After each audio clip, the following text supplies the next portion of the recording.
You don't have that guts to be where you want to be.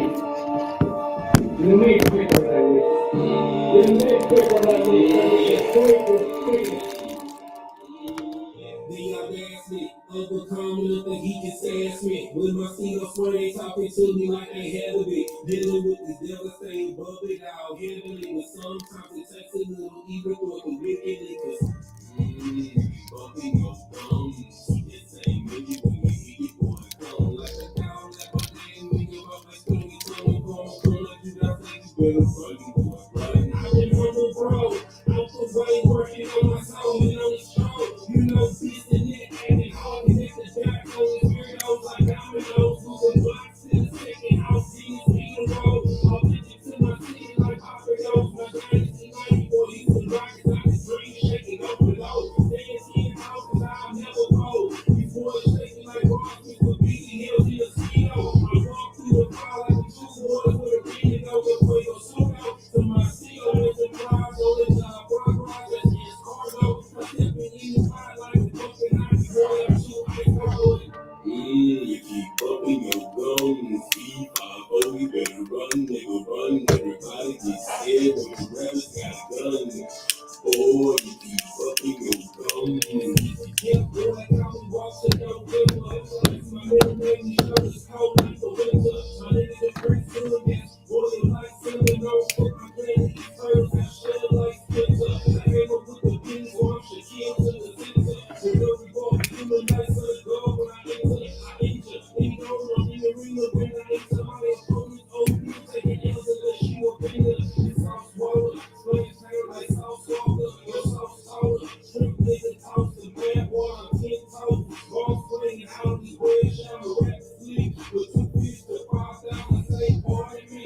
The sauce leaves out of pocket, they was trying me. For peace and find me out the calories. Taste till I've been in the gym and in my anatomy. And you keep every flex, don't shake for the hypocrisy.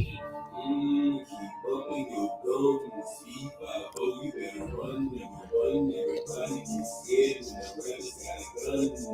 Boys, keep bumping your gums. All right.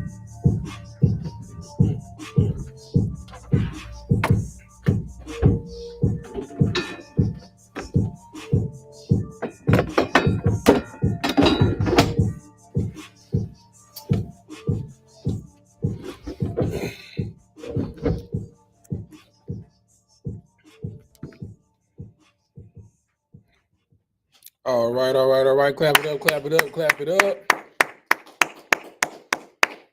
All right, it's the Israelite School of Universal Practical Knowledge. Start out of 1 West 125th Street, Harlem, New York, under commanding Junior YAHANNA. It is Monday, the history class. We break it down line upon line, precept upon precept. Here a little, there a little, using external references to back up and to support internally what is inside of the Bible. All right, we are in part 7 of our demonic possession breaking down the different types of demonic attacks, how you can recognize it, how you can fend it off, how you can battle it, how you can also the different types that there are, right? So quick review. We're currently on diabolical oppression, right? But what were the 2 different types of demonic attacks that we spoke of beforehand? Anybody know?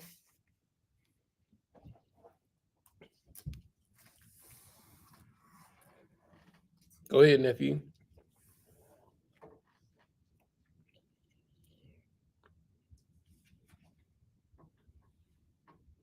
Now, how to recognize it, types. So right now we're dealing with like demonic or diabolical oppression. But we discussed 2 types before that.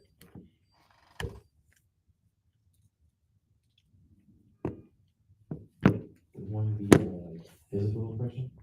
Physical pain. All right, so physical pain, right? And what was the other one before that? Spiritual.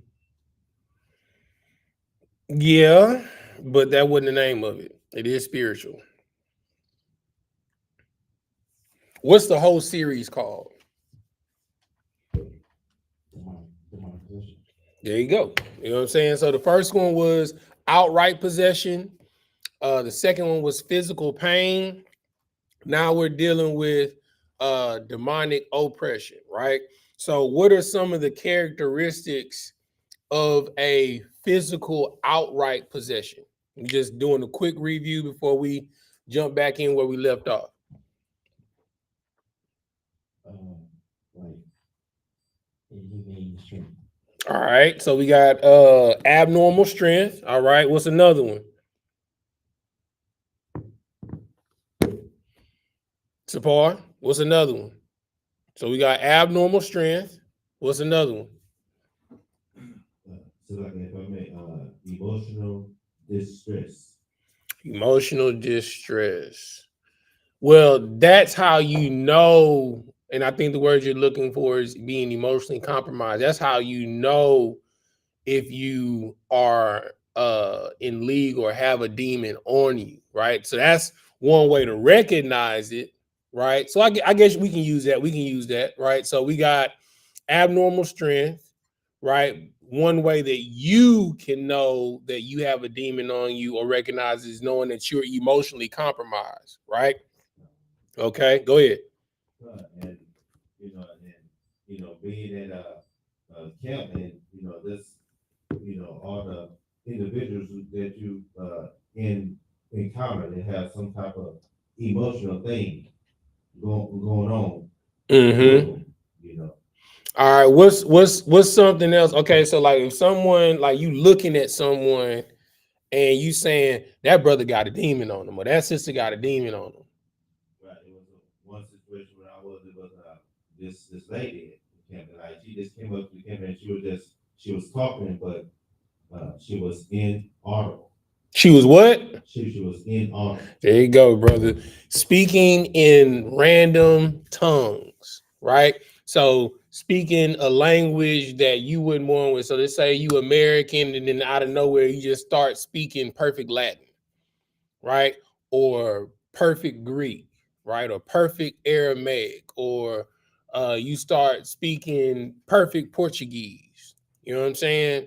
So these are the things, right? So like a lot of people, I mean, and what's crazy is they show you these things in movies, right? So in movies, you see somebody demonically possessed, you hear like the little whispers and like they be talking to themselves, but that happens in real life, right? So you like, well, it's like you, sir, that's movies, right? So the example that I gave last time is somebody that's on drugs, right? A crackhead has extremely abnormal strength. You know what I'm saying? They be out there like nights like this, I wish. You know what I'm saying? Randomly singing to themselves.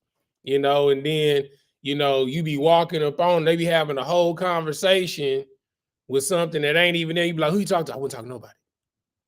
You know what I'm saying? So these are things for you to recognize and see that somebody has a demon on them, that they have actual full-on demonic possession. All right. Now, give me examples of what we talked about dealing with demonic physical pain, right? How do you know that someone is dealing with a demon dealing with physical pain? This one should be easier than the first one. And if anybody is online, if you want to chime in and type in an answer, feel free. Go ahead, Sapar. So like I said, when you say physical pain, is it like you're being tortured by physical pain? Like you're in pain. Like, so give me an example of physical pain caused by a demon.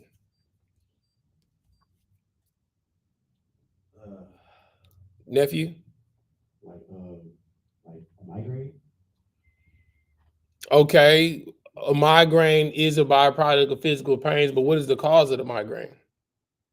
For a demon to do it. Sapar? Could it be like, someone doing drugs and Well, before you get to that, he said migraine, right? A migraine is a headache, right? I'm gonna get to you. Hold that, right? So let's deal with the migraine. What would be a cause for a demon to give you a headache? Don't try and think deep. Be practical.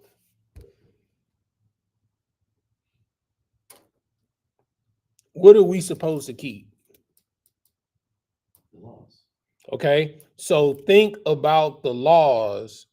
What would you do that would break a law that would cause a demon to give you a migraine headache? Blow my mind. It's so simple. You want to help him out, nurse?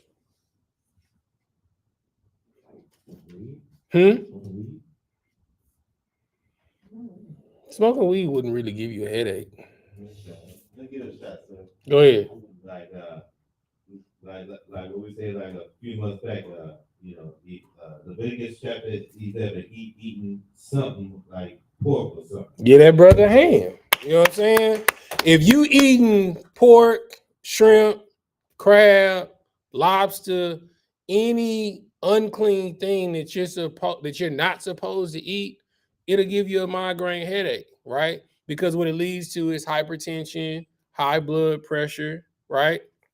Diabetes, any of these things spike and go wrong, you can get a migraine, especially blood pressure.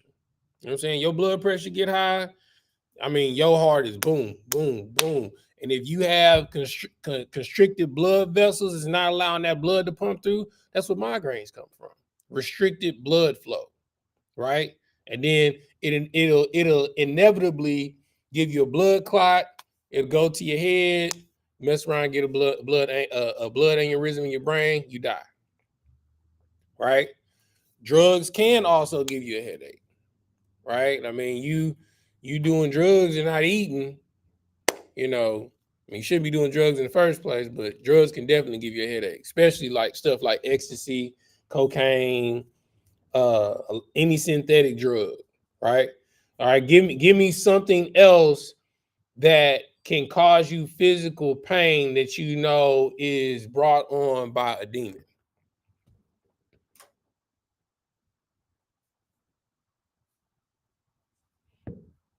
So physical pain is the body, not the soul. So you gave me like a migraine. Give me something else that is a physical pain of the body that could be caused by a demon. Go ahead. Like I would say, like, being in a brawl that could have been prevented. Hey, get that brother in. I didn't even think about that one. That's an awesome example. You know what I'm saying? Getting into a brawl due to your lack of brotherhood. You know what I'm saying? That can definitely cause you physical pain. You know what I'm saying? Oh look,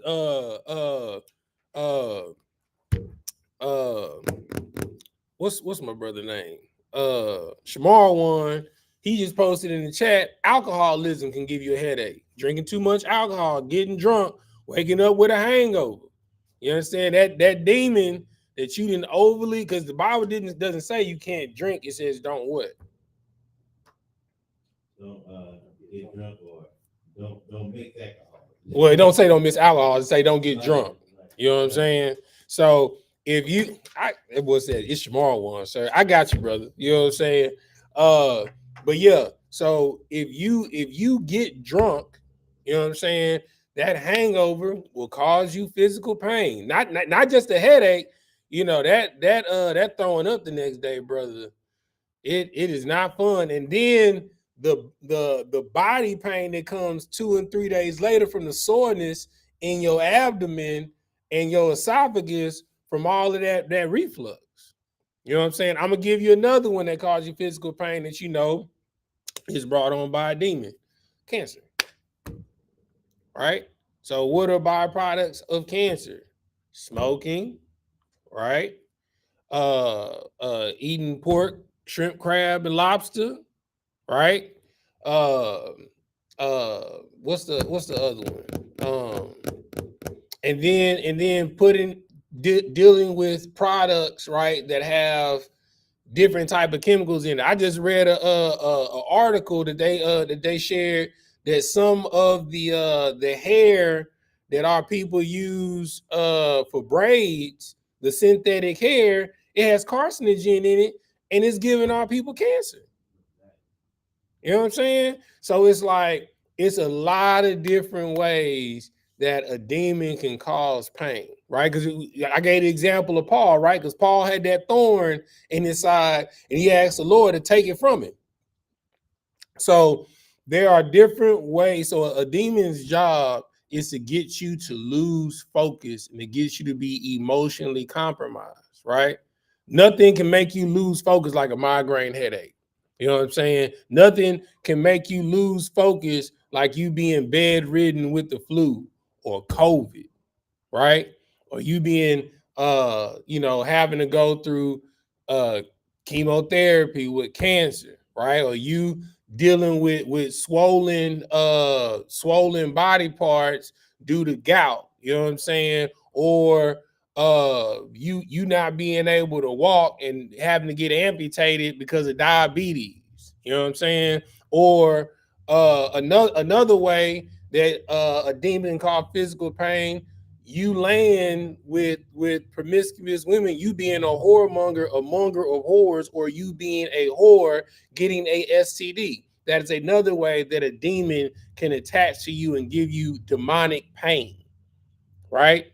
So these are the things that you have to keep in mind, right? So now we're going to pick up where we left off at talking about diabolical oppression, right? So some examples of diabolical oppression are like the ones that we talked about, uh, like loss of loved ones, right?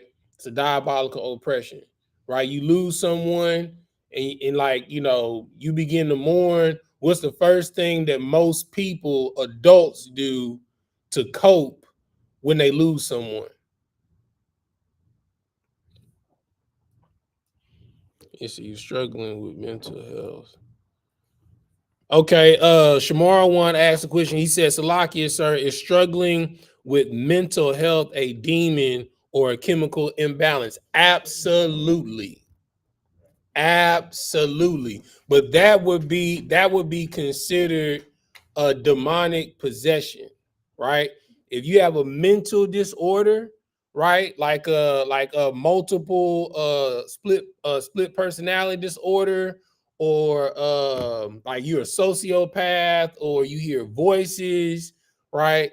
That is something that is called, that is a physical demonic possession. What you got, Sapar? And so like I said, it's so heavy, me going to the state every morning, going to the downtown, going to Cannon, and pass through that way, you see it's real prevalent, especially among our people. You might see a few Edomites out there, but that demonic depression, you see a little bit of everything. You see brothers throwing ones and twos to, people that's, using the restroom on the streets out there. It's, by bringing this out, it's more common than what people really think.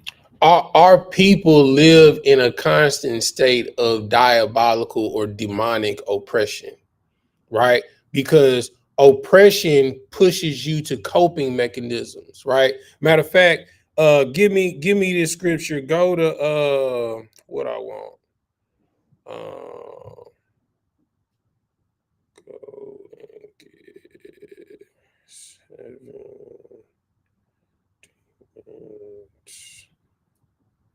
7. Go to Matthew 12 43. Matthew 12 and 43. I'm gonna go there with you. Give me Matthew 12 and 43.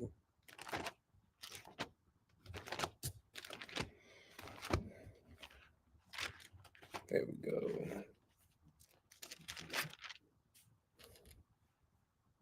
12 and 43.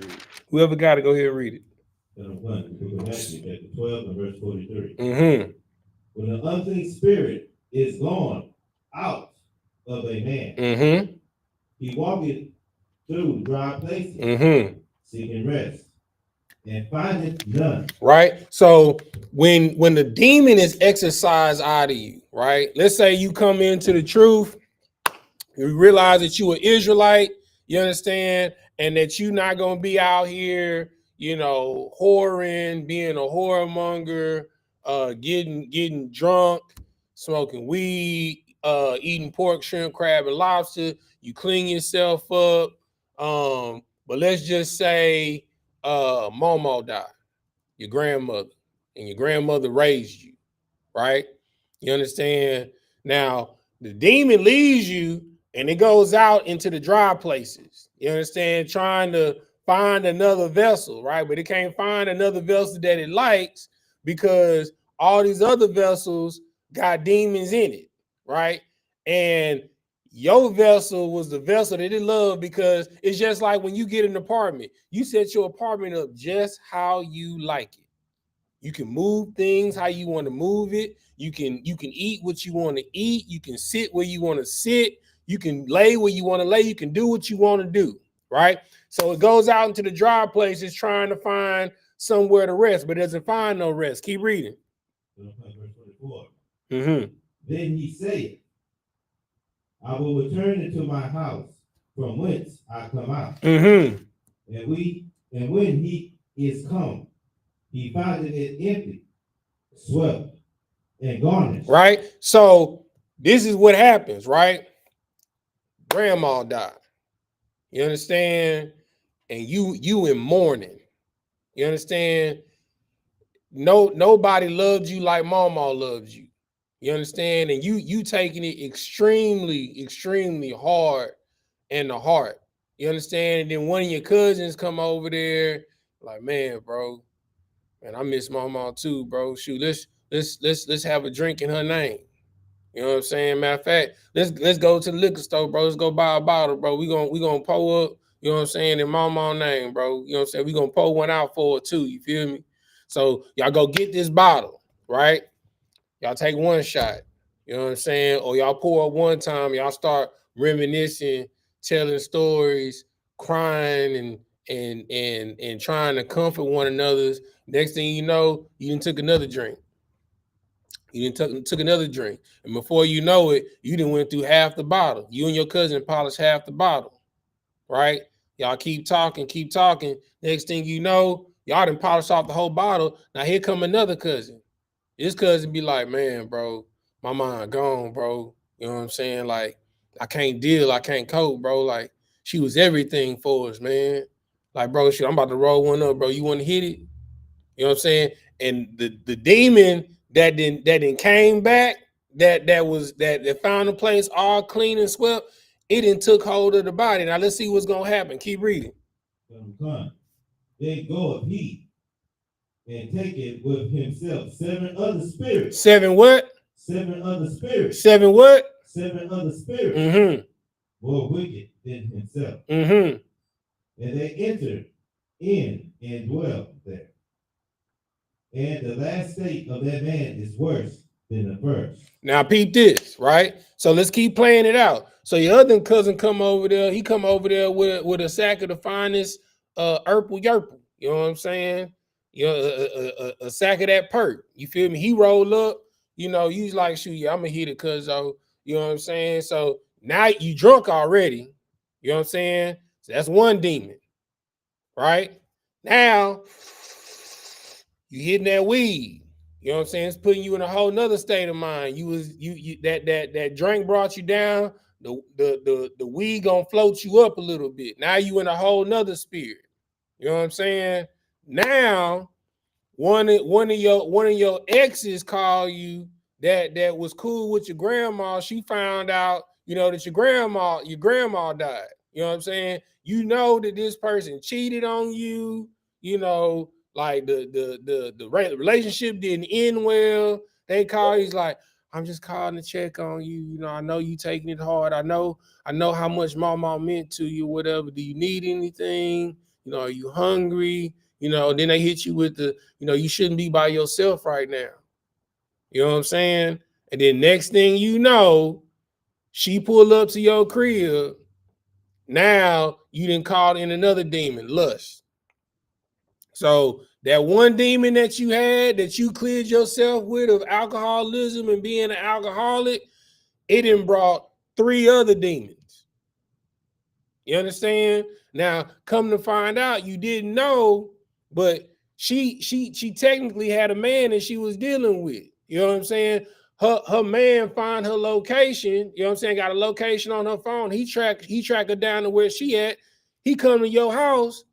Now y'all out in the front of the house brawling over a woman that cheated on you and got you caught up in a whole nother situation. So now you got drunkenness, you know, you high, you understand, you dealing with lust. Now you got a brawling spirit. That's 4 demons. That's how quick it happened. That's why you have to recognize these things. Diabolical oppression. The scripture says oppression makes a wise man mad, but a gift destroys the heart. You know what I'm saying? Somebody offer you a drink, it's to destroy your heart. I'm not saying that there's something wrong with having a drink. There's nothing wrong with having a drink. But if you're getting drunk, you're destroying your heart. You're making yourself susceptible to be compromised. You understand? Your judgment is called into question. All right. So the last class, we broke down the story of Saul. This time we're gonna do, because we got 3 stories we're gonna run through today. Let's deal how Christ handled diabolical oppression. Let's go to Matthew chapter 4. We're gonna start at verse 1.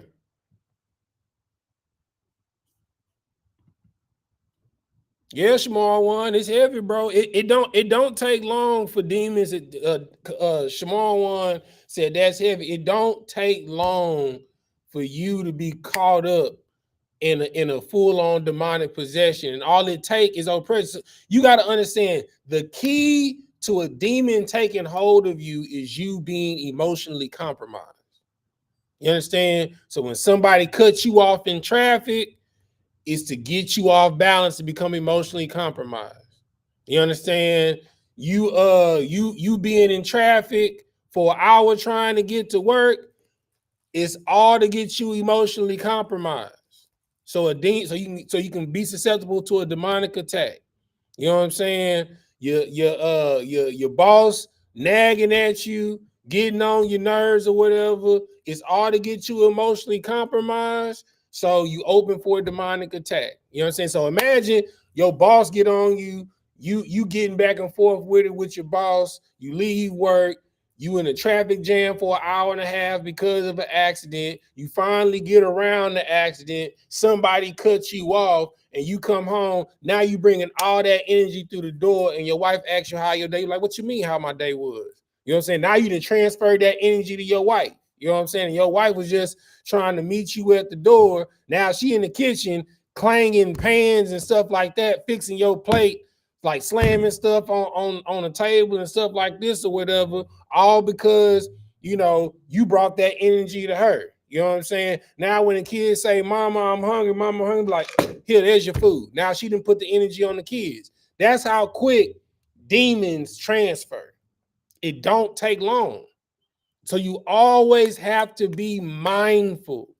The scripture says to be sober, to be vigilant, because your enemy, the devil, is walking about like a roaring lion, looking to see who he can devour.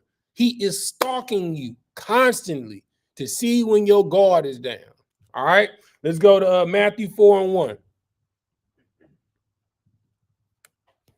This is the book of Matthew chapter 4, verse 1. Mm-hmm.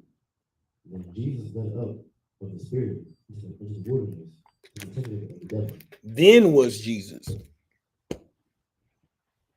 Verse 2. And when he fasted 40 days and Mm-hmm. 40 nights, he was afterward and hungry. Mm-hmm. Verse 3. And when the tempter came to him, Now, when did the tempter come to Christ? after he fasted For how long? 40 days and 40 nights, So, what is his temperament fasting 40 days and 40 nights? He's what? he's hungry. Which will cause you to be what? Go ahead, Sapar. So like I said, he's at the ultimate point of weakness. Right. Hunger will cause you to be emotionally compromised. You notice the commercial? You know what I'm saying? You're not the same when you're hungry. You understand?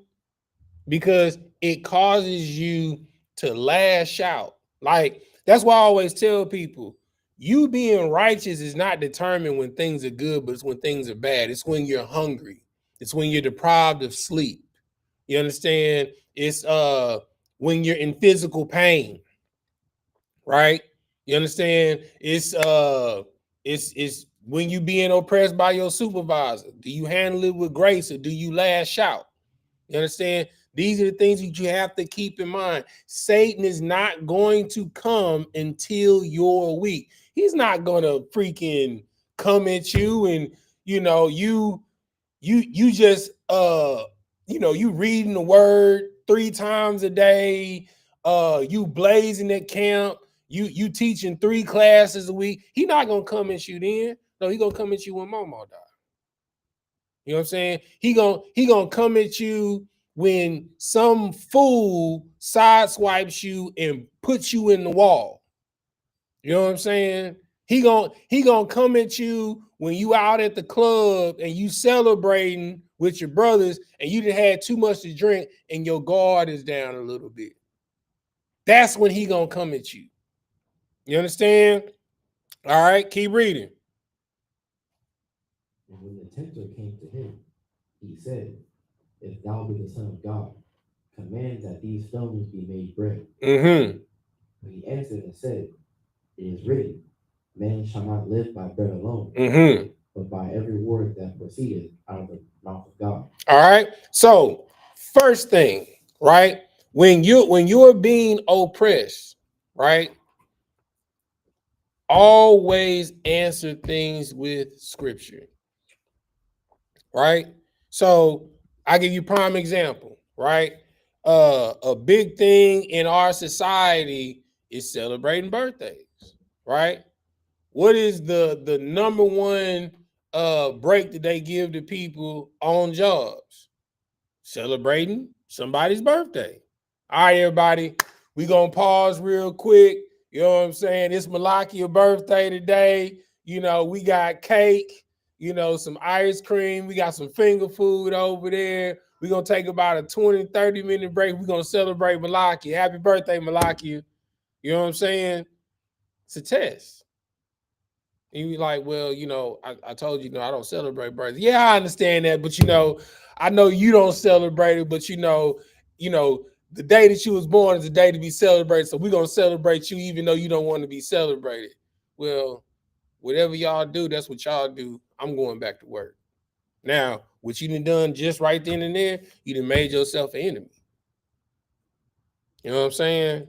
So now that demon that tried to get you that way, now that demon and reared up inside of that person. Now that person gonna be clocking you, trying to find another way to get you trapped up. But you always gotta this is your sword, right? This is how you cut people, right? This is how you cut wickedness. This is how you cut evil. This is how you fight.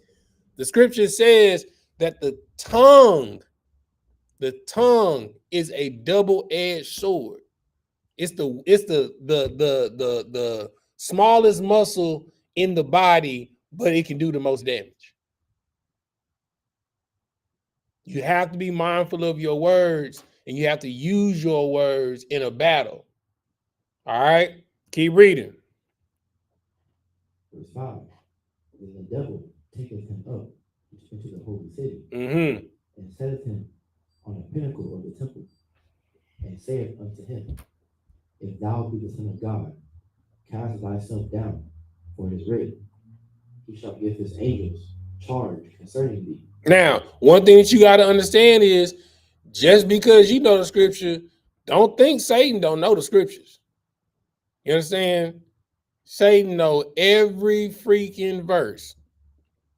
Like, and then he'll twist, like he'll like you know the King James, he'll try and slide like some NIV or some American Standard Version in there. He'd be like, nah, I don't think that sound right.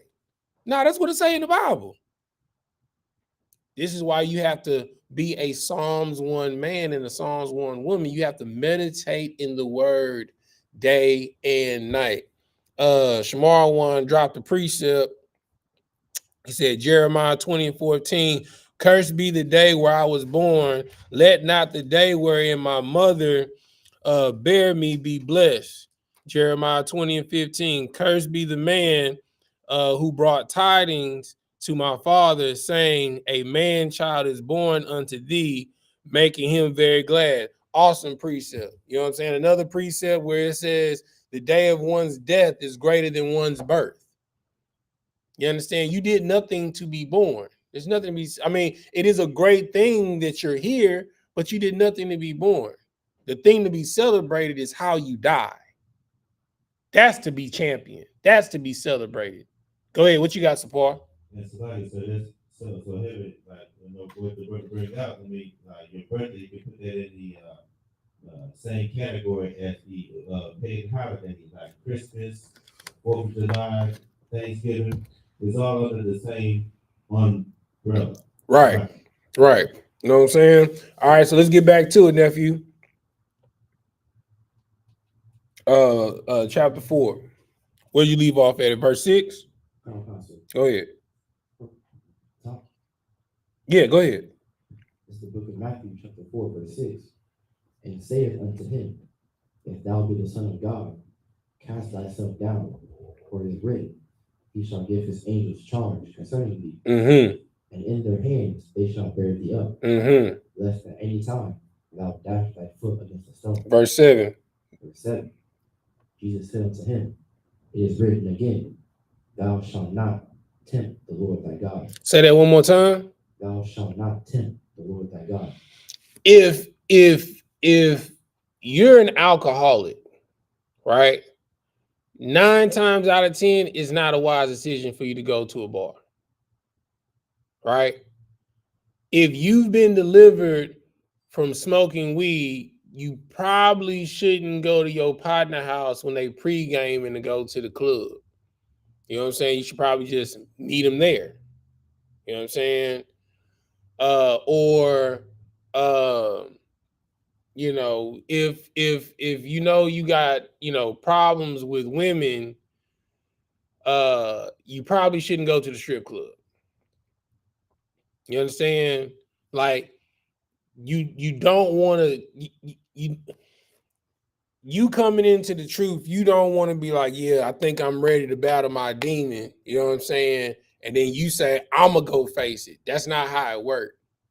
You keep building your spirit up, and the Lord, when he sees fit that it's time, he'll bring the test to you. You don't need to go seek it out. You understand? That's what it means when it says the word of God says that you should not tempt the Lord thy God.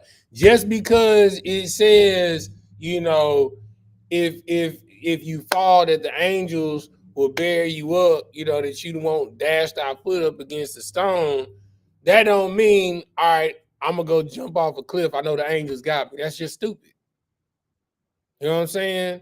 It is better for when you driving, you understand, and you hit you hydroplane for a second, your car spin, and you in the middle of ongoing traffic, and then somehow, some way, you let go of the wheel and the car line right back up perfectly straight with the flow of traffic, and you just going on.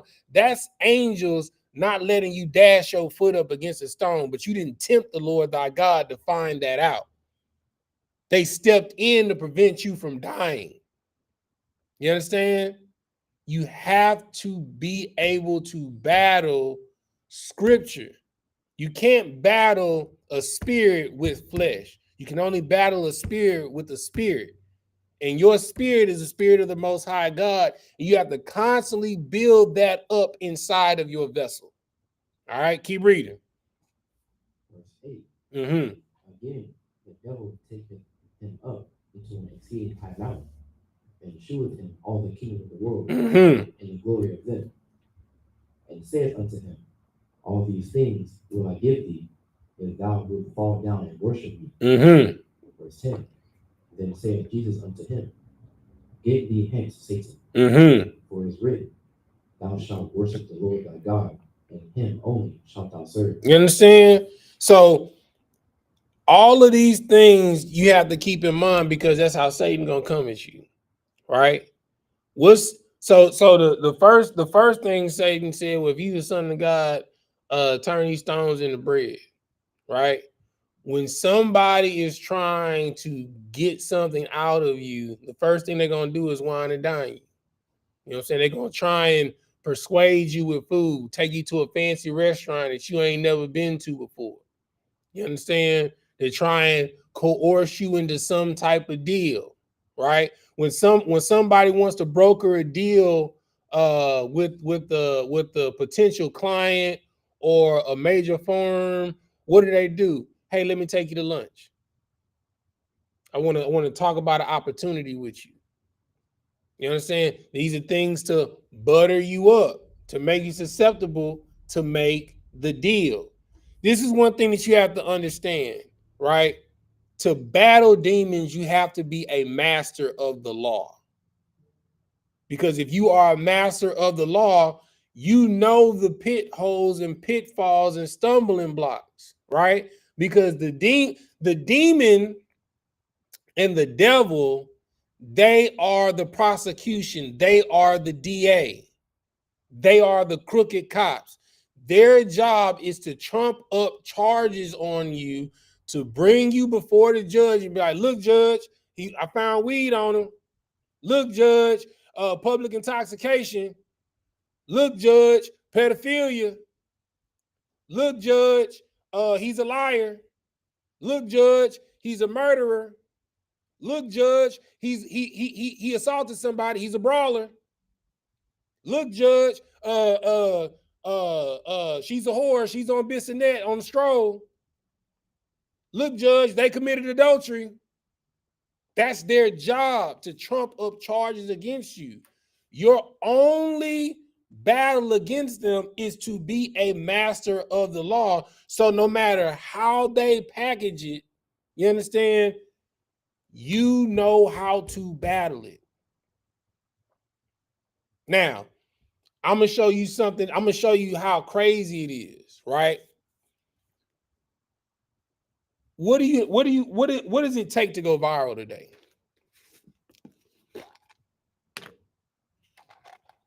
What does it take to go viral today? Name me a recent video that you saw that went viral. Or just tell me what it takes to go viral. It really don't take much to get viral. Give me an example. I don't know if you've heard, but it was a white girl. She was drunk. Mm-hmm. An interviewer came up to her, and he was asking her, what was something you would do, something you could do, like to a man or whatever. Mm-hmm. And she said the two famous words, hot to it. You probably know what I'm talking about. Yeah. But those, what she said, went viral across the world. Okay, that's one. Give me another example. A fight. A fight? Okay. Throw out another one. It's one that everybody, people love to watch these type of videos.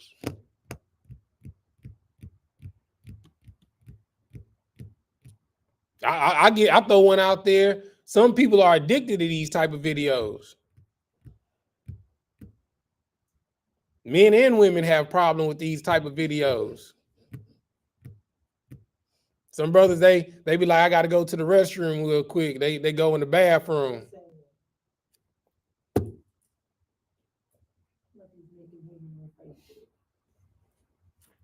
right?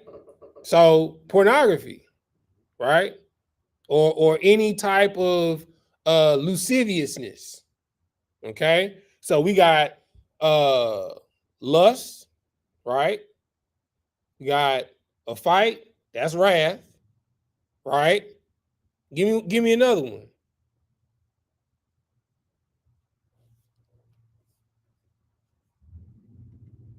So Shamar one said doing something shameful. Yeah, but I wanted to be more specific. I'm getting to a point.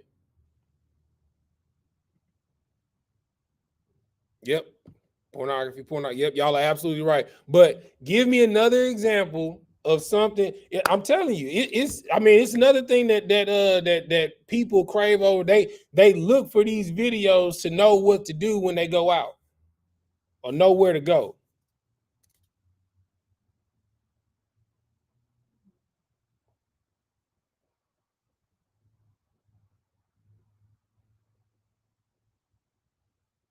I give you like one guess. Nobody? Food videos. Greed. Greed. So I want you to really think about something. In order for you to go viral in today's society, what the algorithm pushes is one of the what they call the 7 deadly sins, right? So what are the 7 deadly sins, right? Pride, laziness. So my 600-pound life, my 800-pound life, you understand? Wrath, fighting, gluttony, right? Envy, how wicked housewives of Atlanta. You know what I'm saying? I call them wicked housewives of Atlanta. You know what I'm saying?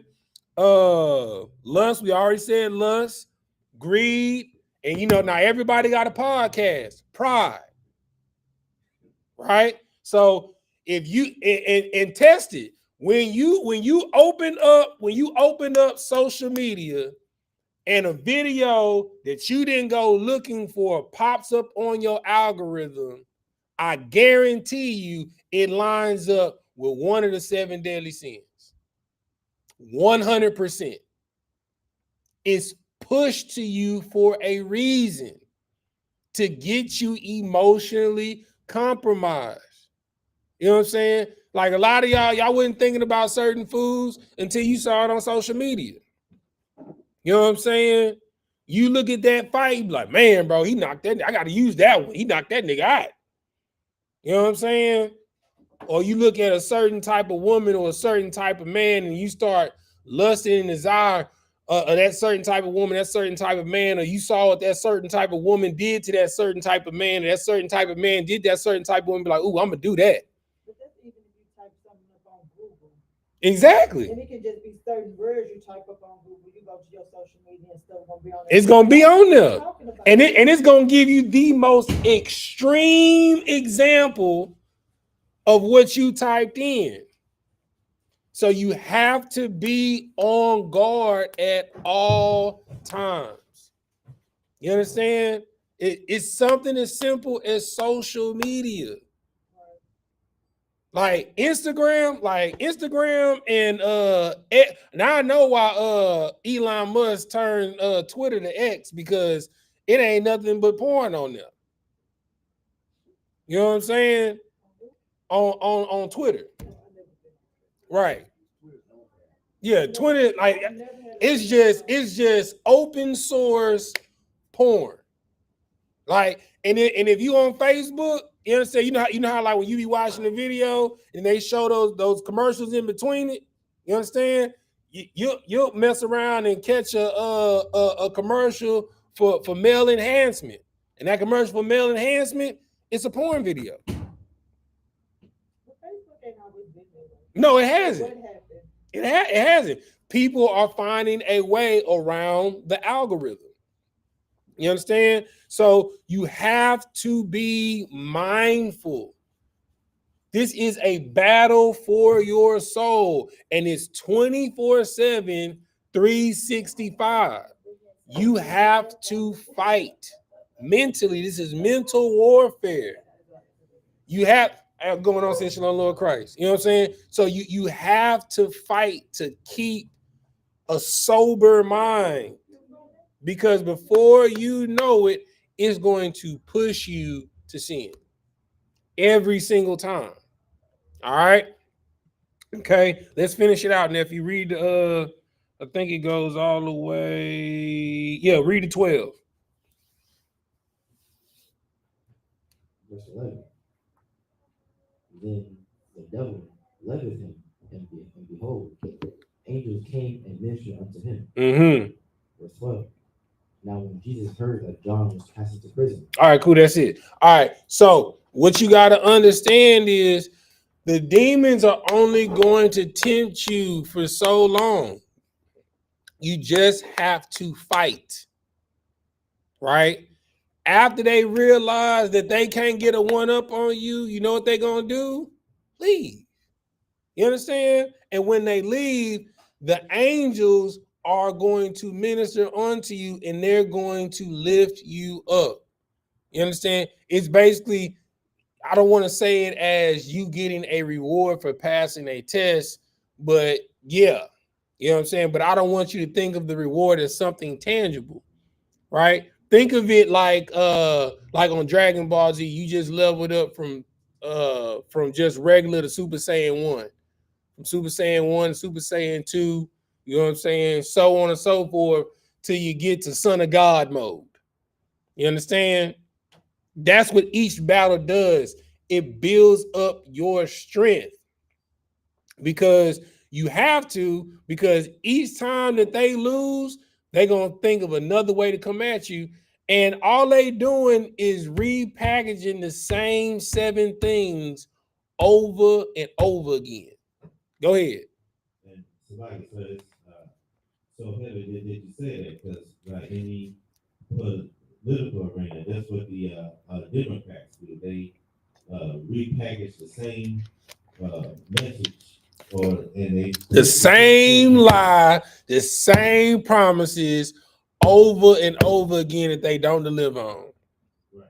But somehow this devil on the left wing gonna do what the last devil on the left wing didn't do. Then they be like, no sweat, we got the right wing devil, right? The right wing devil gonna for sure not do what the other one did. He gonna do it for sure. But what you gotta understand is they two devils, 2 wings of the same bird of prey that's been preying on you. It's a predator.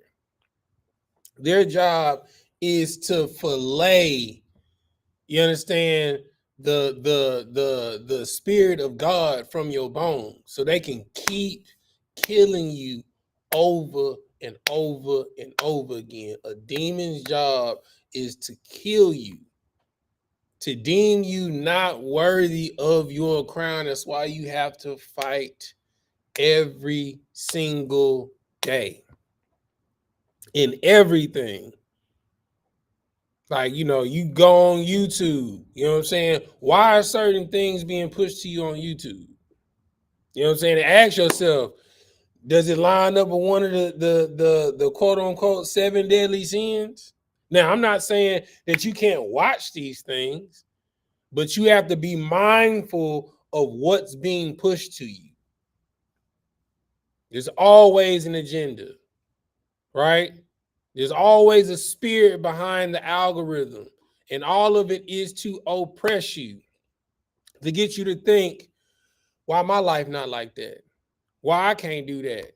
Why I can't get a girl like that? Why I can't get a man like that? You understand? Why I can't eat food like that? It's all to drive you, to put you in certain situations, to get you. It's already got you the seed is planted of a slight emotional conversation, envy. All of these things on social media is to implant a seed at a base level of envy to entice you. Well, if they can do it, I can do it. Well, if they can do it, I can do it. I'm going to do it bigger. And then you trying to do it bigger, you invite another demon in. Like I told you, it goes from alcohol to weed to unlawful sex, to brawling, to lasciviousness, to murder, right? You understand? It'll escalate quickly. And they can package it in different ways. You understand? And all of it 9 times out of 10 started off with a drink, with a hit of weed. You understand? You can't control your hormones. You understand? You have to be in control at all times. This is why you have to be sober and diligent. I'm not saying that you can't have a drink, but if you can't control yourself when you drink, maybe you shouldn't drink at all. You should not be doing any drugs unless it's prescribed by your physician. All right. All right, let's get to the next story of diabolical oppression. We're going to go to the Apocrypha. I don't got a physical. I got one on my phone. Let's go to Tobit. You're going to go to chapter 3. And I think you're going to start at, let me go there. Specific place I want you to start at. Tobit chapter 3. Start at verse 7.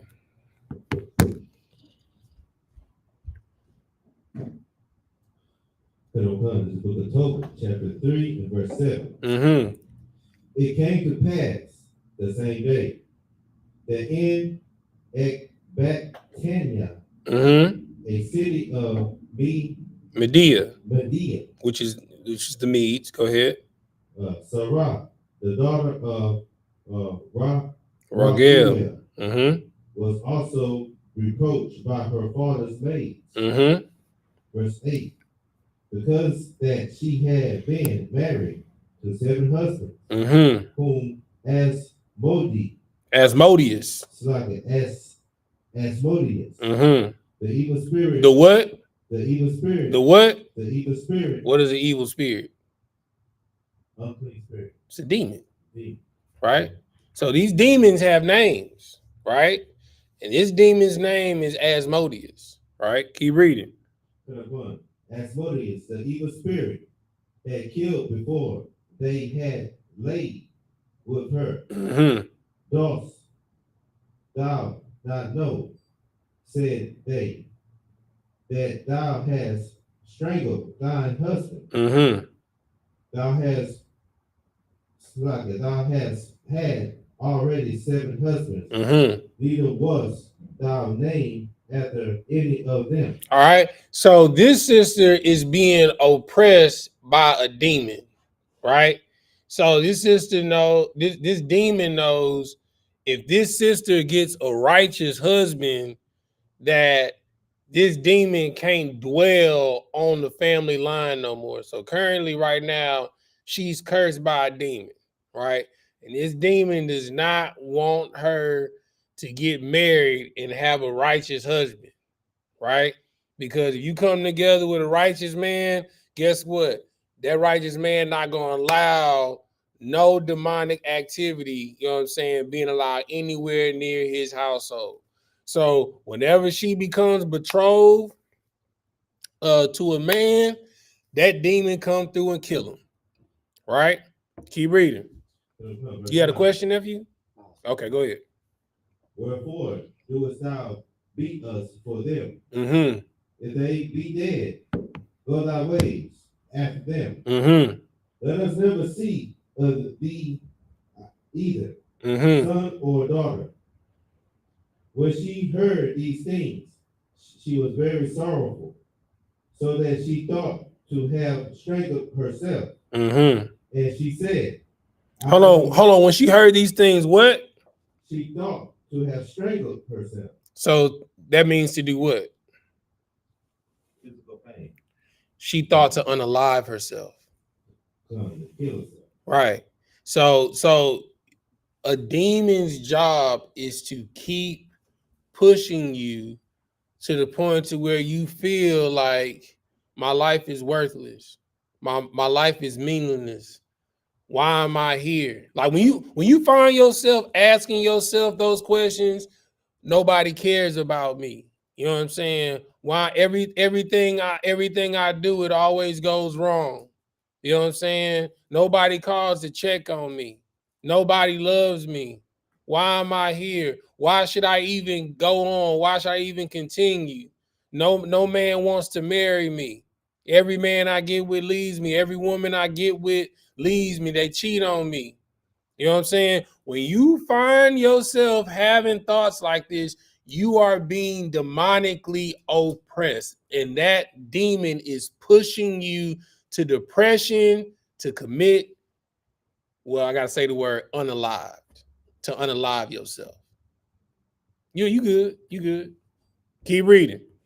Number come. And she said, I am the only daughter of thy father. Mm-hmm. And if I do this, it shall be a reproach unto him. Mm-hmm. And I shall bring his old age with sorrow unto the grave. So that demon is like, if I get her to do this, I can kill two birds with one stone. You know what I'm saying? I can get her out the way, and I'll be able to finally complete my mission of destroying this entire house. So there's a curse on this house, and the only way this curse can be broken, the demon knows it, is if she marries and attaches herself to another house. Right? So the demon is not going to allow that to happen. The demon is not going to allow her to find peace, to find happiness. The job of a demon is to push you in a state of depression. What is depression? It is emotional compromisation. Anything that puts you outside of your normal rational mind is a spirit. Anything that does that is a vehicle for that spirit, i.e., brown, bring you down.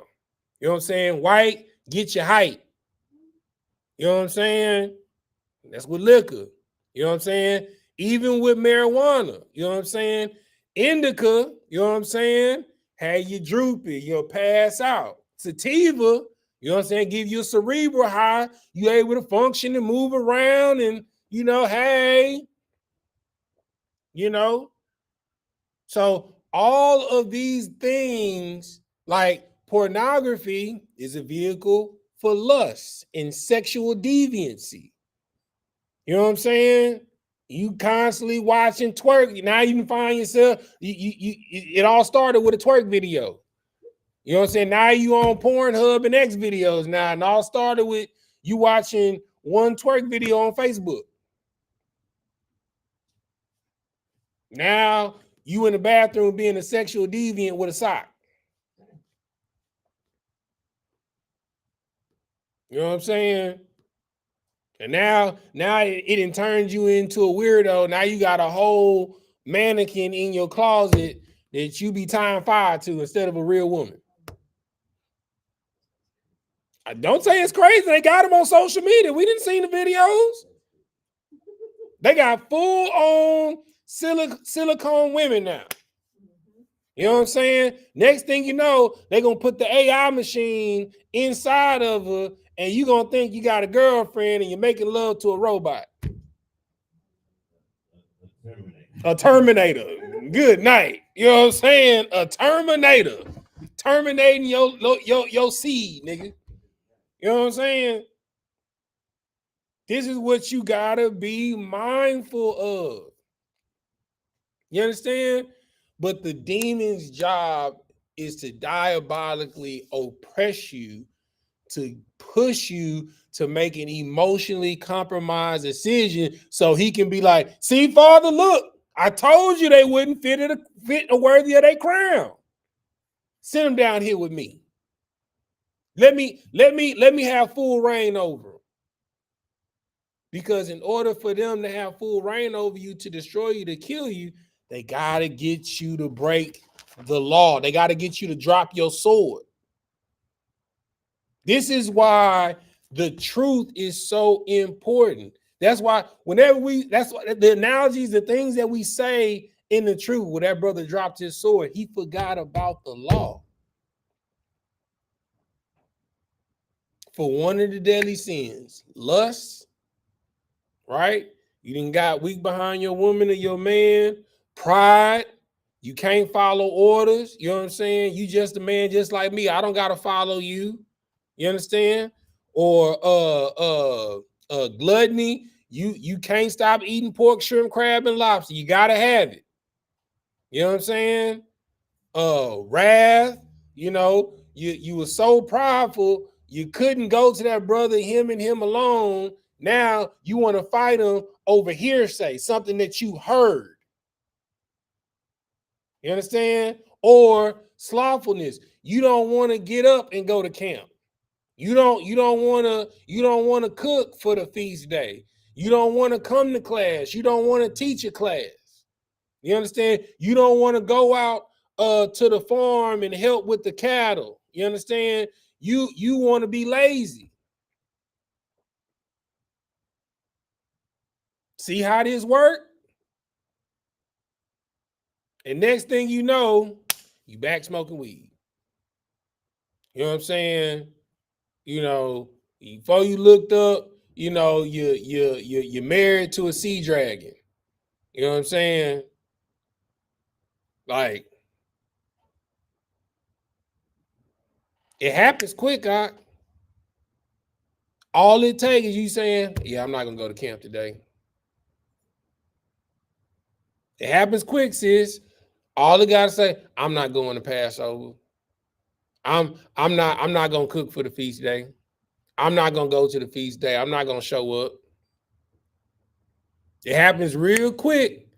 It'll turn from one feast day to 2 feast days to you ain't been to no feast days in a year. Now you're not paying no tithes. You know what I'm saying? Now you getting invited to birthday parties. Well, I'm not eating the cake, but I'm here though.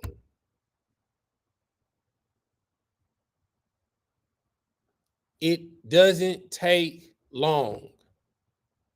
So you have to constantly be mindful and be vigilant. You know what I'm saying? What Shamar want to say? He say, dang, he said they already have sex robots now. That's crazy. That's insane. Brother, they got the Terminators. You know what I'm saying? Dang, boy. John Connor from Terminator, he looking at us like, I tried to warn y'all. You know what I'm saying? Y'all, you know, getting in bed with AI, you know what I'm saying? Making love to robots. Like y'all just feeding the beast. Skynet, yeah, Skynet. That's the real Skynet. Yeah, that's the real Skynet. Yeah. All right, keep reading. The book of Tobit, chapter 3, and verse 11. Mm-hmm. Then she prayed towards the window and said, Blessed art thou, O Lord my God. She did what? And she prayed towards the window. You know, that's why I be trying to tell y'all. Certain demons can only be exorcised through fasting and prayer. Same thing with Christ. When Satan came up against him, he didn't answer what he believed or what he thought. He answered with what the Lord said. Keep reading. Verse 11. Then she prayed towards the window and said, Blessed art thou, O Lord my God, and thy holy, glorious name is blessed and honorable forever. Let all thy works praise thee forever. And now, O Lord, I set my eyes and my face towards thee, and say, Take me out of the earth, that I may hear no more the reproach. Verse 14. Thou knowest, Lord, that I am pure from all sin with men. You understand? So she's praying to the Lord that, you know, oh, woe is me. I am destroyed. You understand? Father, you might as well kill me and take my life. You fool, you don't know what you asking for. You know what I'm saying? And then you follow up and say, well, Father, you know, I'm pure of heart and without sin. So why are you asking the Lord to kill you? Like, what you got to understand when you in this truth and you keeping the law, statutes, and commandments, it's always two things. It's either a test or it's judgment. If you keeping the law, statutes, and commandments and you know you're not out here sinning, it's a test. Satan is sending a demon to test you, to get you as dwindled down as possible. And he over there, ooh, look, ooh, this the one, he gonna sin. Look at him. You get close to that bottle that you know gonna put you back in alcoholism, and you put it down, he be like, damn, almost had it. I got you next time. He be like, next time on Dragon Ball Z. You know what I'm saying? You feel me? He be like, I'll be back, brother. I almost had you. And he try and remix a whole bunch of situations to bring you right back to almost had you. Go ahead, support. Hey, Shamar once said the Terminator said, I'll be back. Real talk. Go ahead, support. I was just about to bring that point out. It's not like a villain that you can defeat. Like, it's a villain that you're like, all right, I'll be back next time. Right. It's just like Skeletor and He-Man. Right. It's just like Revita Repulsa and the Power Rangers. You know what I'm saying? It's just like Dr. Ock and Spider-Man. It's like the Red Skull and Captain America. It's like the Joker and Batman. You know, it's your arch nemesis. You know, you can't never bring yourself to kill him because you can't kill him. You know what I'm saying? Because he's the yin to your yang. You feel me? Because without, and the crazy part is Satan is doing his job, because without Satan, you can't grow in strength. That's the crazy part. You can't grow without resistance. You can't gain spiritual power without stumbling blocks and obstacles. It's just like being in the gym. You can't gain muscle without putting extra weight on that ball.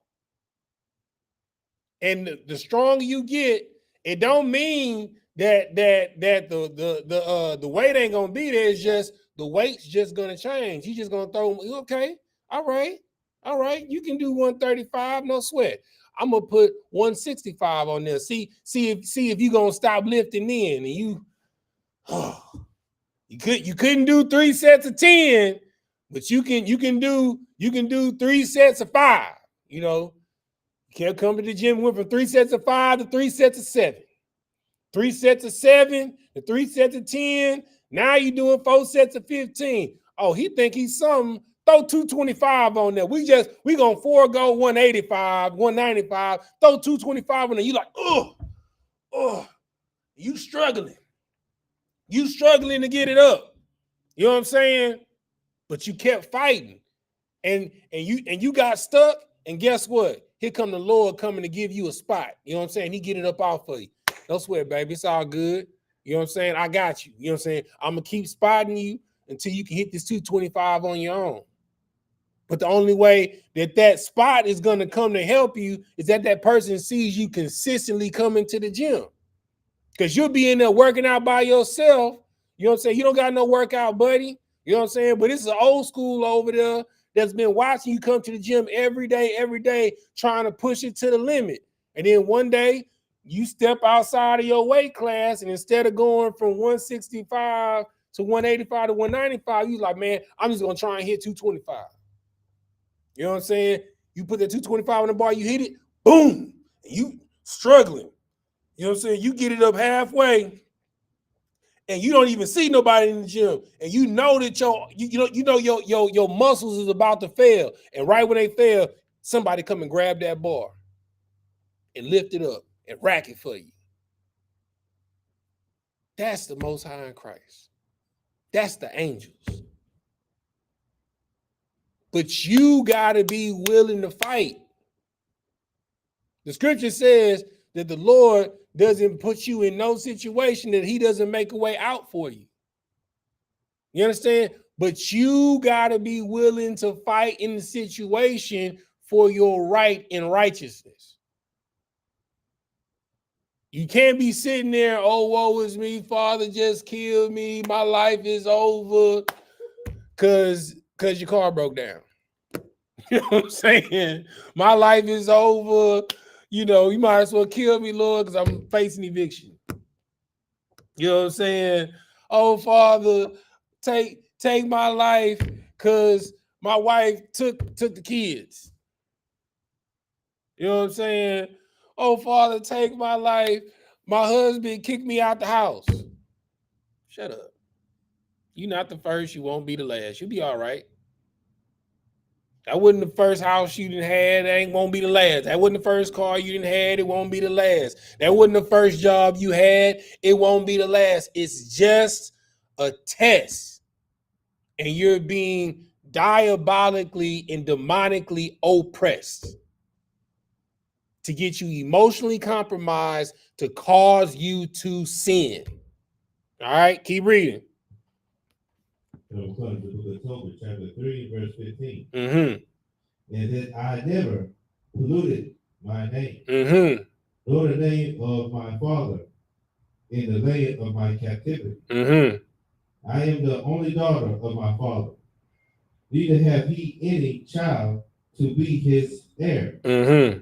neither any near kinsman, Mm-hmm. nor any son of his alive, Mm-hmm. to whom I may keep myself for a wife. My 7 husbands are already dead. Mm-hmm. And why should I live? Say that again.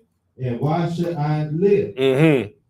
But if it please not thee that I should die, command some regard to be had of me, Mm-hmm. and pity taken of me, Mm-hmm. that I hear no more reproach. You understand? So, like, Satan go from having that consistent thing happen to you to where that consistent thing happened to you and you didn't kind of like, it is what it is, to now that consistent thing that's happening to you is put in mainstream. It's on social media now. Now people talking about that consistent thing happening to you. Now you embarrassed. Now you ashamed.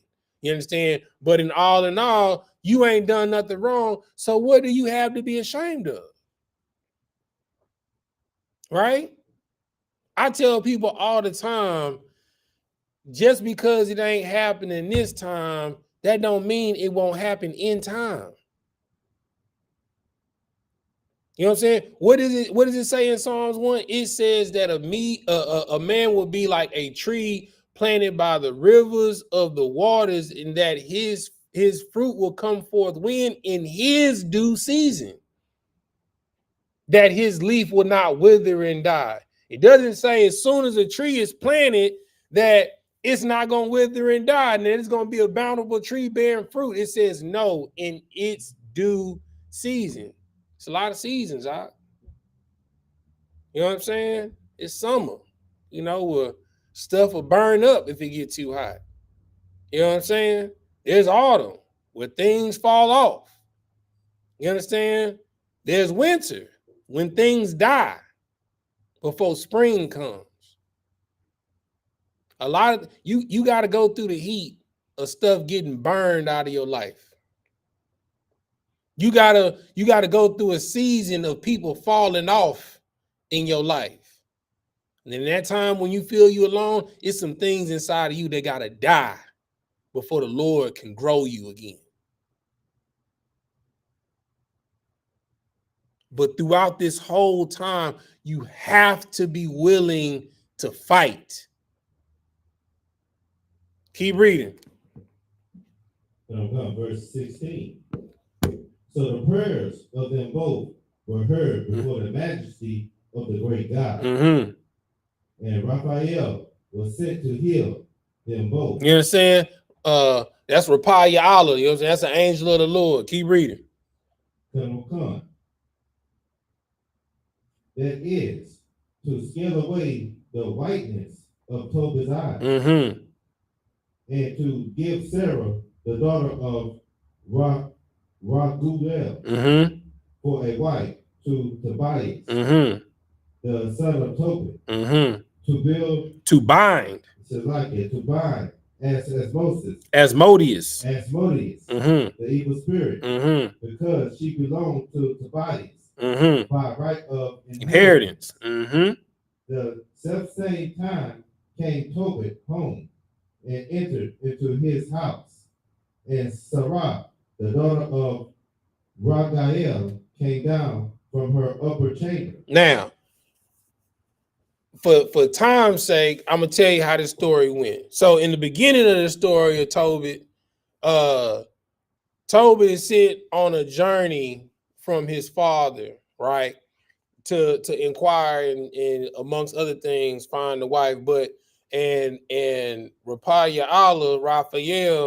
the angel, joined him on this journey, right? But at the beginning of the journey, Raphael told him to get the gallbladder of this fish, you understand, and take it with us. We gonna need it.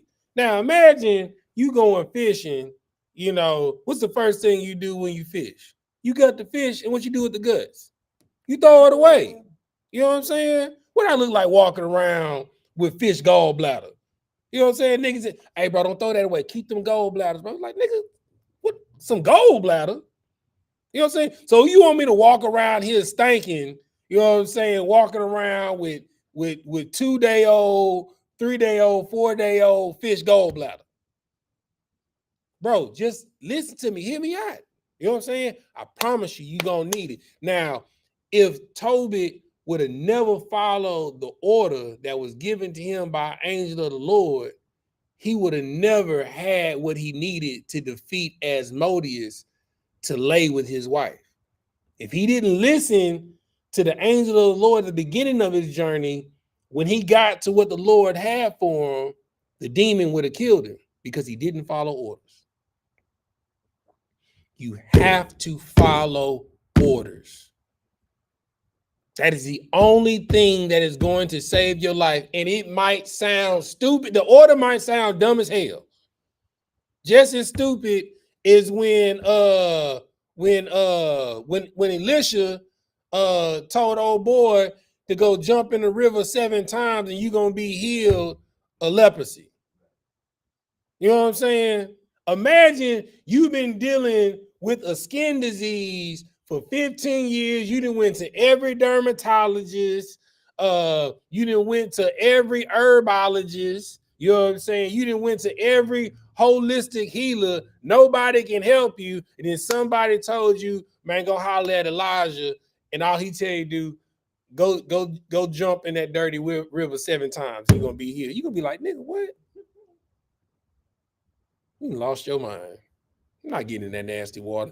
You had me come all the way out here to be made a fool of, but you got to remember the scripture says the foolish things to God are wiser than the wisest things to men. You understand? Because it's not about the thing that they're asking you to do.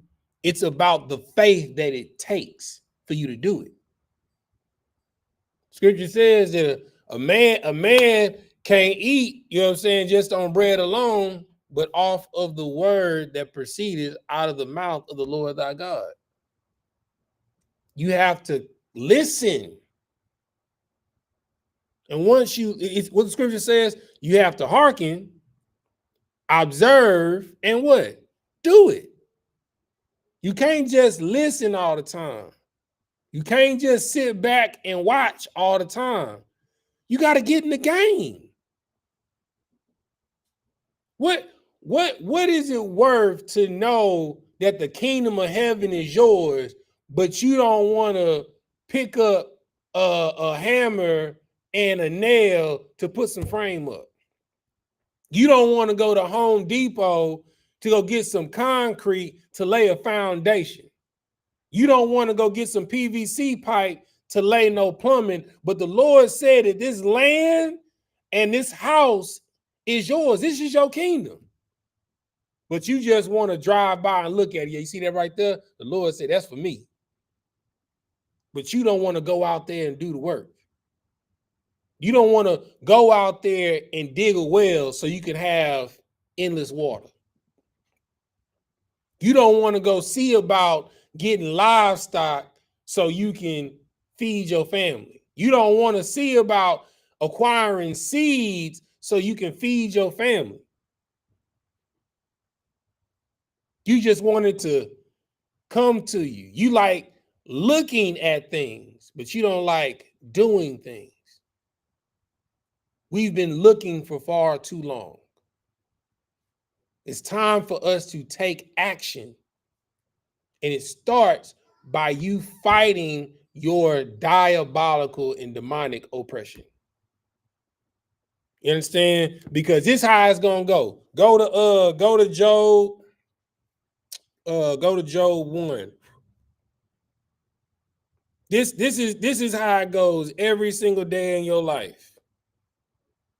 Every single day in your life, whether you know it or not, this is how it goes. All right. Go to Job 1:1 for me.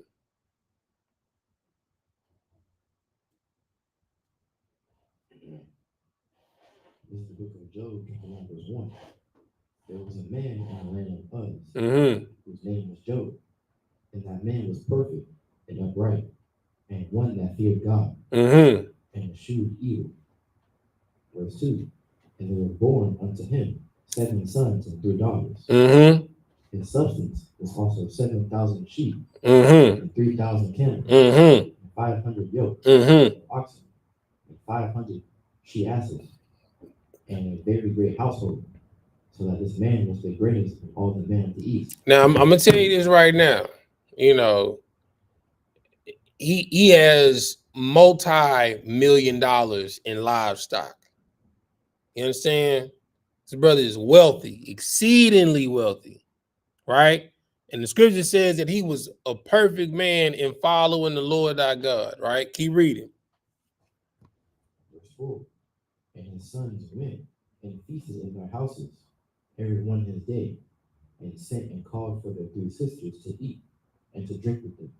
All right, so it's gonna say, you know, he would go and make sacrifices for them, you know, for their sins and stuff, right? Drop down to verse 6. This is my point. This is what takes place in your life every day, whether you know it or not. Go ahead, verse 6. Verse 6. Now there was a day when the sons of God came to present themselves before the Lord, and Satan came also among them. Now, Satan is a son of God. He's an angel of the Lord. You understand? It said the sons of God came and presented themselves before the Lord, and Satan was also there. Satan is a son of God. He is an angel of the Lord. Right? Keep reading. Verse 7. And the Lord said to Satan, Whence comest thou? Then Satan answered the Lord and said, From going to and fro in the earth, and from walking up and down in it. You understand? So the Lord asked him, he's like, so where you been? He's like, oh, you know, Pop, you know how I do it. You know, going to and fro, up and down, up in the earth. You know how I do. You know what I'm saying? Keep reading. Verse 8. And the Lord said to Satan, Hast thou considered my servant Job, that there is none like him in the earth, a perfect and upright man. A what? A perfect and upright man. One that feared God and eschewed evil. Verse 9. And Satan answered the Lord and said, Job feared God for naught. You know what I'm saying? And so the Lord was saying, have you considered my servant Job? Because, you know, you said you've been going, you know, to and fro in the earth, you know, basically saying he been, you know, out here doing his work, testing people, failing people. You know what I'm saying? The Lord is like, well, have you considered my servant Job, who's a perfect and upright man? You know what I'm saying? And that escheweth evil. And Satan is like, but does he really fear you though? Keep reading. Verse 10. Hast not thou made a hedge about him, and about his house, and about all that he hath on every side? Thou hast blessed the work of his hands, and his substance is increased in the land. Verse 11. But put forth thine hand now, and touch all that he hath, and he will curse thee to thy face. Mm-hmm. And the Lord said unto Satan, Behold, all that he hath is in thy power, only upon himself put not forth thy hand. So Satan went forth from the presence of the Lord. You understand? So this is how it goes every day in your life. You know what I'm saying? Every morning, Satan roll up there in the heavens. He be like, and the Lord be like, where you been, son? You know what I'm saying? It's like, oh, Pop, you know how I've been, going to and fro up and down in the earth. And he'd be like, well, have you considered my servant Sapar? Have you considered my servant Malaki? Have you considered my servant Monakai? Have you considered my servant Shamarwan? Have you considered my servant Quadash? Have you considered my servant YAHANNA? You know what I'm saying? Have you considered my servant Abior? You know what I'm saying? And he was like, they perfect and upright, and they eschew evil. And he like, I mean, but do they really fear you though? I mean, you got this hedge of protection around them. You know what I'm saying? And he was like, remove that hedge of protection, and I bet they curse your name. And a little bit, okay, bet. You know what I'm saying? Everything that they have is within your power. Just don't touch their life. You understand? So Satan can bring you as close to death as possible to test you. That's what you got to understand. That's why the scripture says, he that endureth to the end, the same shall be saved. You understand? You have to be willing to die for the Lord. That is the only way through. Your fight could literally be your health. You understand? Your fight could literally be you get into an accident, you know what I'm saying? And, that car is dangling over a cliff. You understand? It could be a situation, dudes getting active in the club and stuff like that or whatever, and they trying to see what side you gonna roll with. It could be a situation where you caught in a vicarious situation. You shouldn't have been dealing with this girl. Now she done showed up to your crib with a trench coat and his lingerie on her there, and she revealed herself. What you gonna do? These are all tests. You understand? Your job sending you to wine and dine this client, and this client loves lobster and crab, but you an Israelite, and they want you to take him to lunch, and they already booked the reservation at the spot, and he only brokers deals with people that he shared lobster and crab with. What you gonna do?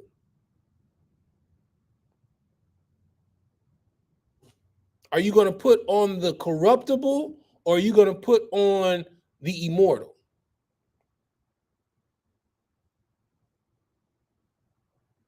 You have to know the different ways that these demons are coming at you.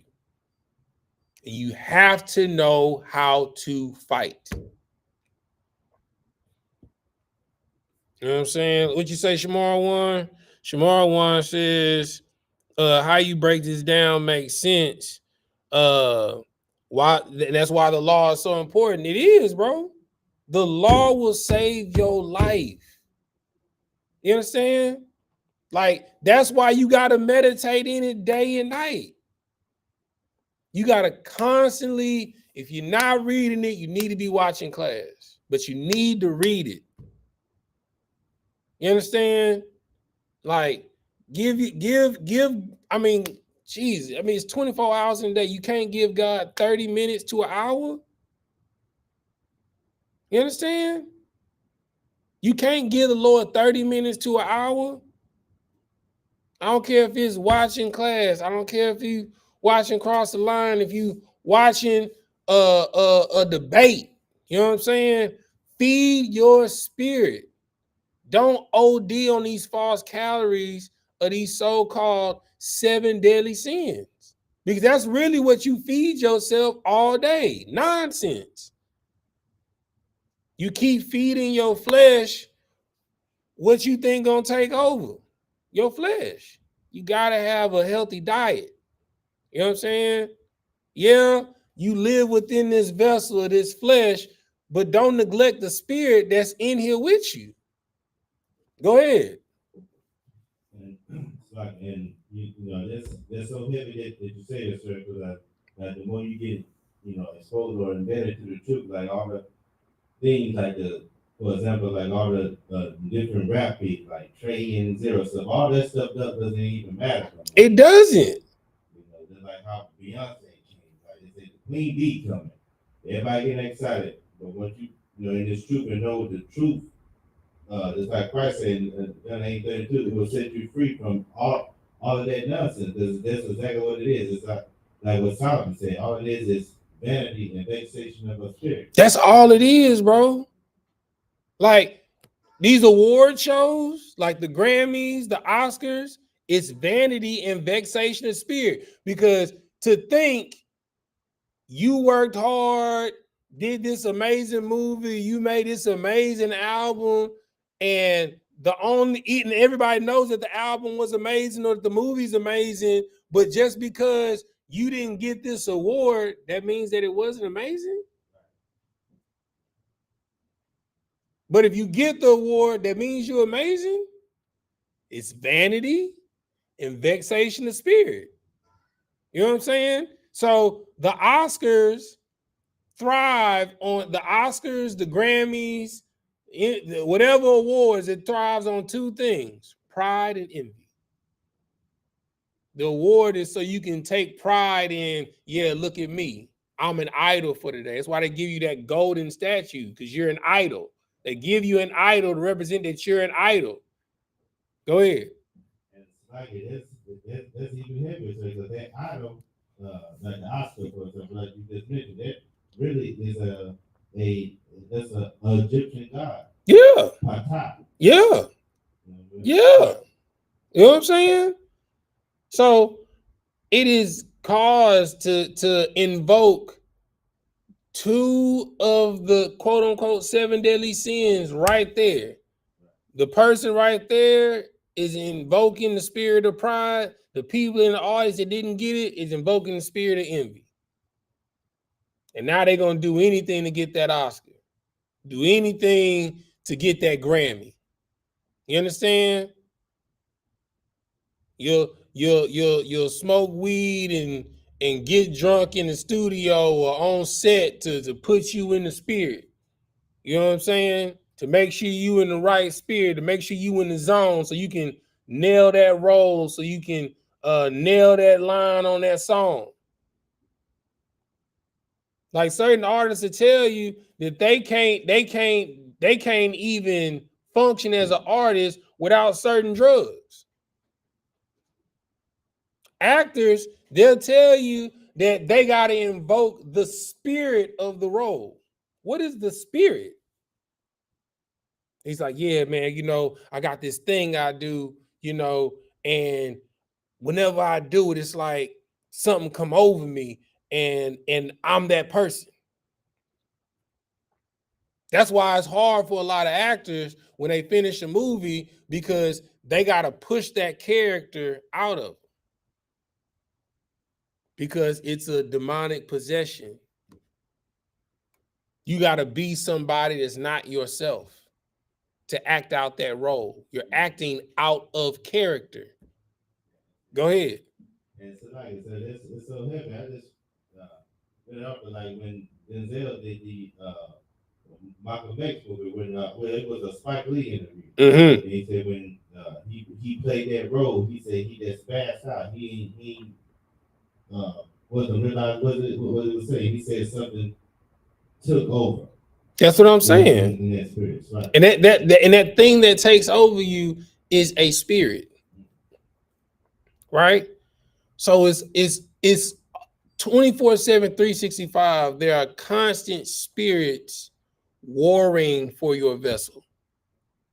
Because the only way that they can take part in this thing is to get you to sin. That's it. That's their sole job, is to get you to take part in the bread and circus. Because that's all it is.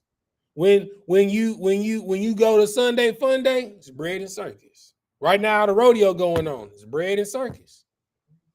You know what I'm saying? You know, when like we just came back from Jamaica. If you ain't mindful, you get caught up in the bread and circus. Because they got something for you everywhere. You know, that's why they want you to be multicultural, to get you to forget about your culture. Because you caught up trying to keep up with the Joneses in the bread and circus. You know, they got a Maserati, I got to get a Bentley. You know what I'm saying? He got a Rolex. You know what I'm saying? I got to get a Berlin. You know what I'm saying? He got princess cut. You know what I'm saying? I got to get an invisible setting in Cuban links. You know what I'm saying? Everything you trying to one up each other for what? There is no competition. This is your life. This is your race. It is a marathon, not a sprint. Just because that person starts off, because you got to understand, like if you run in the 400, the person in lane 8, when you start off, look like they far ahead of the person in lane 1, but when you get around that third curve, it tell a different story. If you run in your race, you don't worry about how they look to the left or to the right of you. You run your race for what you train for your time. And if you do that, I promise you, you'll cross the finish line. And when you look to the left or the right, that person that started off and looked ahead of you in lane 8, shoot, they behind you. They in 3rd place, 4th place, 5th place, because they thought because they started off ahead that it was going to be easy for them. But you didn't take the easy route. You fought hard. You know what I'm saying? You ran the curves, you coasted the straights. You ran the curve, you coasted the straight. And on that last straight, you gave it all you had. They was like, oh, I can just coast because I'm ahead. You know what I'm saying? It's easier when you in the pattern of working hard. So when it's time to turn it on, you already in the mode of working hard. Then somebody that's coasting and see somebody catching them, then all of a sudden try and work hard, it ain't gonna work. Because their momentum is gonna push them past you. That's how you gotta be in the scriptures. You understand? What you put up here, Shamar want put Colossians 2:8. Beware lest any man spoil you through philosophy and vain deceit, after the traditions of man and after the rudiments of this world, and not after Christ, most high in Christ. That is an amazing precept. You understand? That's what you got to have in your mind at all times. People are constantly trying to manipulate you and corrupt you. You understand? If you in this truth, anybody outside of the truth is constantly going to be trying to manipulate you and to corrupt you, whether knowingly or unknowingly, because of their ignorance. And you have to fight daily because you know better. The moment that you take a day off, that you feel like, I don't got to read today, I don't got to pour into my spirit today, I don't got to go to camp today, I don't got to go to the feast day today, I don't got to go to Passover this year, Satan got you. And he's just going to build on that. This is why counsel is so important. If you're going through something, talk to someone about it. Talk to a brother, talk to a sister, get counsel, go to your camp leader. If you have a problem with somebody or someone has done an action that you feel has wronged you, go to that brother and go to that sister. Because I guarantee you a lot of y'all hallucinating stuff in y'all mind that y'all think y'all saw that didn't actually happen. Or think y'all heard something that wasn't never said. Or y'all listen to somebody that say somebody said something, you just running with that instead of going to go talking to that person. And then you running half cocked off of half informations and half truths, and then you go full cocked and try and judge the situation, and you 100% wrong. Get counsel. Stop trying to handle stuff on your own. You can't. The game is not set up that way. All right. See, we got any other questions or comments in the chat? No, we got no more. Anybody got any questions or comments in class before we get up out of here? Nope. All right, cool. All right, so next week we will be going over diabolical or demonic infestation. You know what I'm saying? Oh yeah.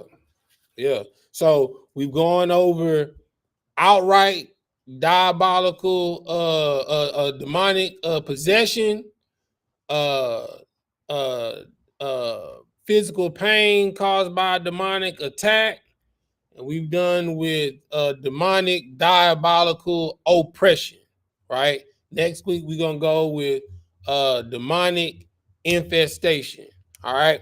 So with that, we're gonna say Amajium, which means to stand.